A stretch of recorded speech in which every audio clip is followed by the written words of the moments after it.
You must have heard the principle or the saying that sometimes less is more. This saying holds true in more ways than you can imagine. If you've ever been interested in knowing how by putting less effort you can be more productive, then you have landed in the right place. Hello everyone, my name is Mithil Nanda. I'm a partner here at DNA Growth. We are leading management consultants here to help you understand today how the Pareto principle works and why it can work wonders for your organization. Okay, in this video we are going to talk about the Pareto principle. That might just be the game changer that you need. Pareto principle, aka the 80-20 rule, is named after an Italian economist, Vilfredo Pareto.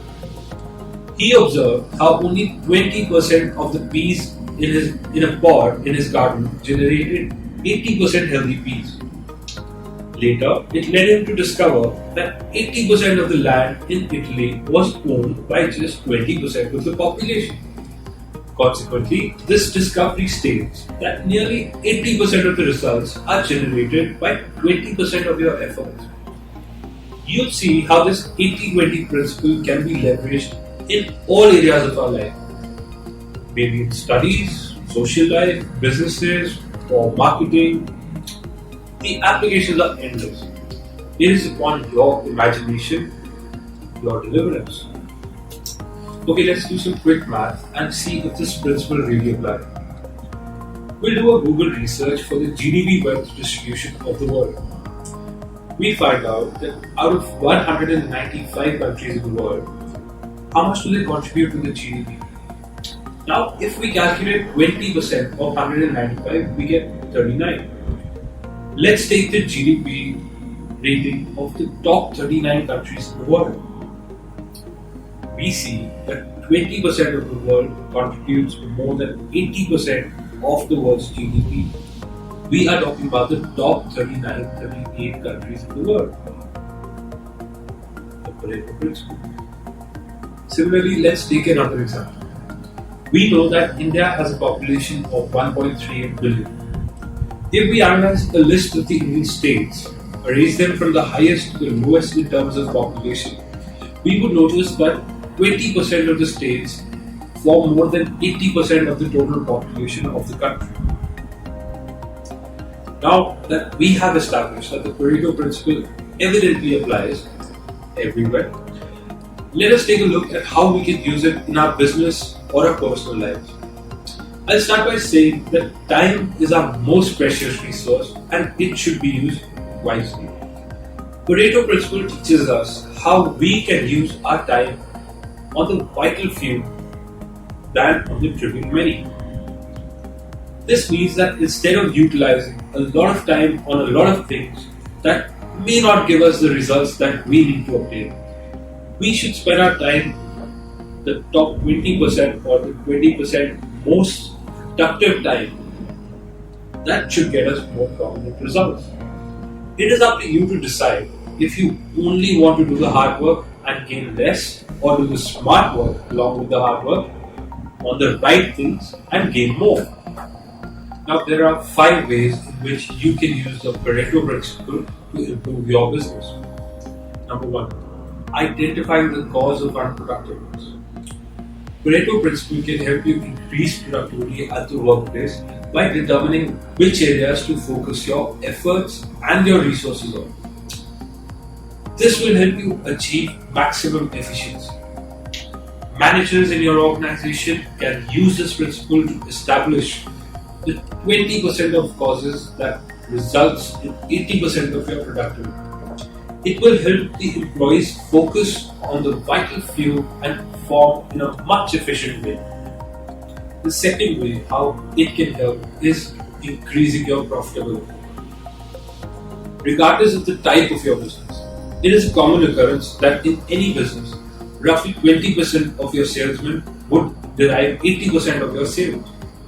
Depending on your goal, this principle can be applied to utilize or determine whether you need to focus your effort and resources on the 20% of the staff that produces most of your sales, or and to further improve their skills or to focus on the 80% of the employees that are struggling to bring in any sales.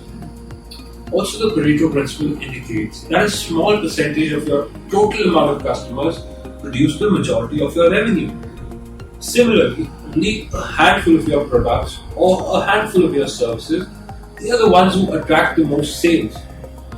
As such, analyzing the lead and current customers this can help you determine which ones have produced the most revenue in the past, so you can focus on providing your most valuable services and pursuing them rather than the ones that are not deriving the revenue for you. Further, by discontinuing those products or those services that don't generate revenue and focusing on improving the ones that do, this will ultimately be more beneficial for your business. A very dear friend of mine, he was focused on expanding his trading business like crazy. He went on a sales spree, to be per se, a one-man army.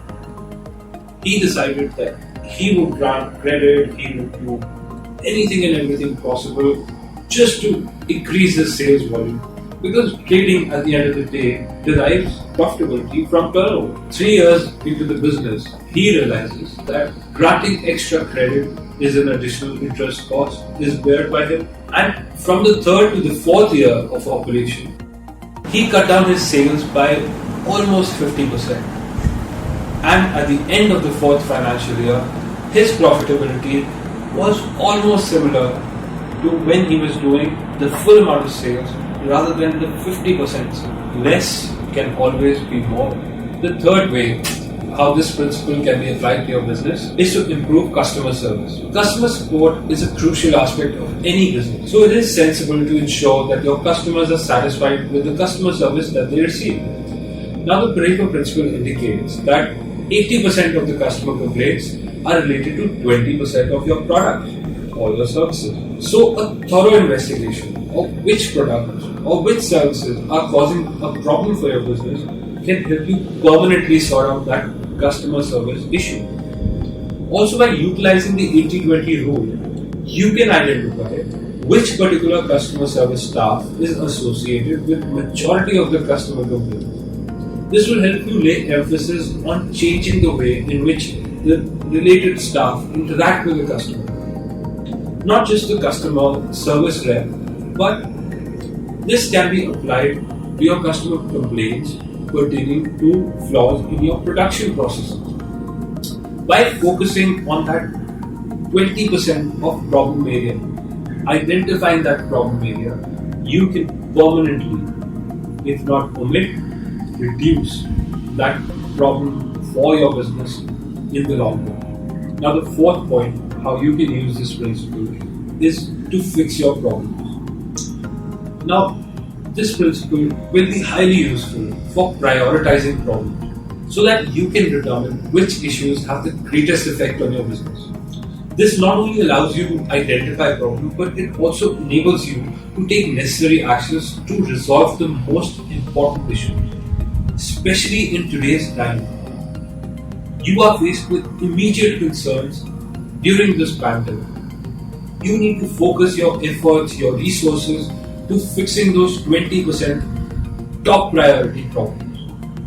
Trust me, if you fix those 20%, you identify those 20% problems correctly, 80% of your problem areas will disappear. Now, the next step, how you can apply this principle, is to improve your marketing strategy. Now, this is the fun part. By now, you know or you believe that the Pareto principle states that 20% of the actions cause 80% of the result. That is what we derived. And also 20% of your customers derive 80% of your sales.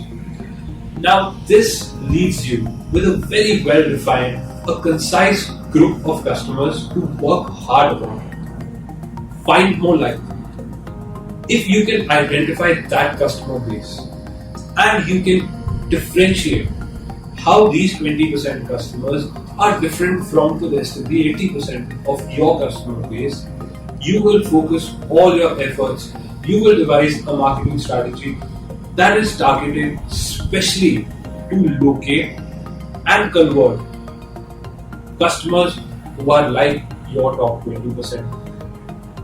So now let's dive into the application of a Pareto principle and try to understand it better. Now the best example for this is the Ambani brothers. Anil Ambani diversified into power, finance, mutual fund, defense, telecom, infrastructure, entertainment, whatnot.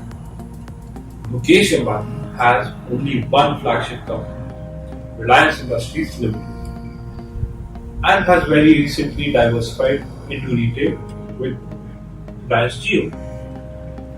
This extreme focus has led him to generate a scalable business that they have been market leaders for decades. As compared to Anil Ambani, who focused 80% of his energies on 8 different companies, different sectors, different projects, Mukesh Ambani focused his 100% on only 1 or 2 projects, and as they all say, the rest is history. So if you want the Pareto principle to work wonders for your business, try working more on the things that produce the maximum result. Eliminate or focus less on the things that do not impact. By just focusing your thought process, by focusing your efforts into growth, you will see how profitable it is for your organization to follow this principle. Also, you can always count on us, DNA Growth, to help your organization do better business. I thank you for watching and I hope you enjoyed the video. Make sure to leave a like and click the bell icon to receive notifications of our future videos. Don't forget to tell me how you are going to use the 80-20 rule in the comments below. Thank you.